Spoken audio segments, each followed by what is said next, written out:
We've got to head to the hospital, though. We've got some urgent care to take care of. I wish I had an ambulance siren to start, but we're headed to the urgent care right now, Bobby. I'm going to need some of your uh, knowledge in understanding some of the muscles, the injuries that can kind of happen to some of our superstars. This is an unbranded. If anybody's looking to sponsor this, please. We are going to be a sponsor whore today. So, first up, Steph Curry and his hamstring. I think it was a grade 1 hamstring. What's the difference between the different grades of hamstring strains? Like, how is that kind of determined? And exactly why is the Game 6 so pivotal with him coming back? So I'm going a little off memory here, but a grade 1. So any sort of muscle strain involves tearing of the muscle fibers. Now, when you exercise, you kind of do that on purpose, but it's obviously a lot more purposeful way. A strain that involves injury usually is a type of tearing that causes inflammation that we don't want, and certainly requires recovery. When it's grade 1, it's usually some slight tearing that does not create any weakness of the muscle. And then as you get into the higher grades, grade 2, grade 3, grade 2 is it's, I mean, obviously there's perhaps increased muscle tearing of the fibers, but then you start to actually see a functional change where there's weakness when tested. And then grade 3 just refers to like a complete tear or muscle avulsion. So with these grade 1 injuries, I mean, in theory, you can return back kind of quickly. But the trouble with hamstrings, as we've learned over the years, especially with the James Harden saga, who essentially, I don't know, all but didn't get to play for the Brooklyn Nets for this very reason, just because he was dealing with this injury, and it seemingly it's taken him a couple years to come back to form. Is they can linger. They're tough to get rid of. They're tough to treat. It involves a lot of active recovery and avoidance of stretching early on. The hamstring is a funny one because your hamstring is a very powerful muscle. It's involved in a lot.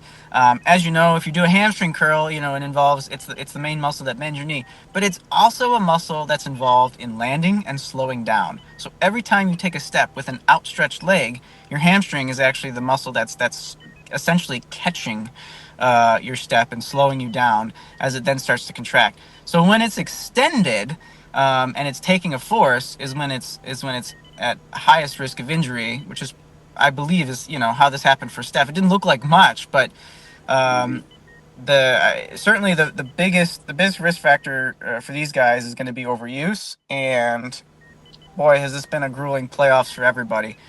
We can get all. I mean, I don't know if we want to get too much into the weeds about. I know I've mentioned it before about how I feel that the regular season could be a little too long, and I certainly don't want to say the playoffs are too long because I love playoff basketball. But the Warriors did just come off a 7-game series. Steph obviously has been playing heavy minutes, heavier than he typically is.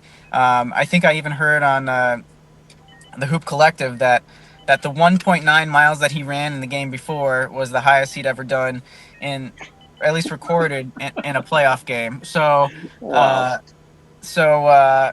take that one. And him coming back for Game 6, honestly, that's generous. I Yeah, don't no, know. it's This could be a season-ending injury for sure. absolutely. Unfortunately. For any athlete that has played and dealt with any kind of hamstring twinge, it's not that you feel healthy. It's once you get on the field and then you actually start running and cutting and, like you said, doing those decelerating and different braking moves where you actually test it out and know, like, okay, I can trust it. And for the most part, when you first are getting back out there, it's so hard to want to go full speed. So that's why, to me, it's like, even if he did came back, it would be like a 40% Steph, which would still be helpful for this team, I think, in specific minutes. So that's why, to me, I hope they can at least get this done tonight, and then we're looking at hoping that the other series goes 7 to let the Wolves rest up, at least in my mind. So we can hop over the other injury before we sit too long on this one because hamstrings are hamstrings. But the other big story was Jayson Tatum tearing his Achilles. So it's to me, I've torn both of mine, so I totally I feel for him and know that it's if this is his first major injury, uh, it's a rough mental first month to get over. I was with you when I tore mine the first time, so And I think I told you to suck it up too. yeah. Well, we went and had Subway, and then I went home, and This is it's before funny, I like knew how to do a Thompson's test, by the way. yeah, Otherwise, and so yeah, this was you were high school or first year college, so yeah, there was no medical need or worry that I'm gonna be like this is all on you. But no. So, but with Tatum going down, obviously they were dependent on his shooting and just his presence on the floor to help with spacing. So, and they were already obviously down 3-1 to the Knicks. This is not a good setup for them. Um, I will kind of let you describe what happens with the muscle, and I can then kind of fill in whatever a little bit, and then we can kind of hop into all of the series quickly. well, when I saw the Tatum injury in, I don't know, I'll say real-ish time, because I'm sure I was watching the game on replay at 3 a.m., which is how I live my life these days. Which is why I'm sorry, folks. I'm sorry I don't get to tune in more often. Oh, all these other obligations that I have, seem to get in the way of my true passion here. But it honestly, I was thinking he had like a high ankle sprain, just because it was sort of like I thought his foot inverted. I'm sorry, everted. And so I was like, oh, was that like a high ankle sprain? What happened there? Because it was so painful for him. And then I've watched subsequent replays where you can see the mechanism a little bit better. But even then, he did not dorsiflex his foot or Yeah, it was a dorsiflex his weird ankle. angle. Yeah, he Mm-hmm. really didn't dorsiflex his ankle that much. I mean, the way you tend to see this injury is a guy taking off of a dorsiflexed foot that's planted behind them, which makes sense, because the tendon is being stretched and loaded at the same time. But he just really wasn't in that much dorsiflexion when it happened. So I was actually confused. I mean, I think I heard on the Dunked On podcast that he felt like he knew right away what it was, and I was like, how does he know that? And then I saw subsequent replays, like I said, and I guess it's a little bit more obvious. But I'm gonna be honest, I needed the answer to the test to know for sure. Really unfortunate, this guy. He's been a bit of an Iron Man throughout his career. I guess it's obviously coming at an awful time for the Celtics during their playoff run. They're already down in the series, and seemingly very unlikely, if not impossible, to come back. I think they're a good enough team to be able to steal a game or two still, but without him. But are we talking that series at all right now, or just focusing on the injury? Injury. Okay, injury. Sorry, guys. Save it. Save it. So We're at the so urgent care, Bobby. We're only worried about the injury right now. so yeah, I'm building for some long visits today. No, but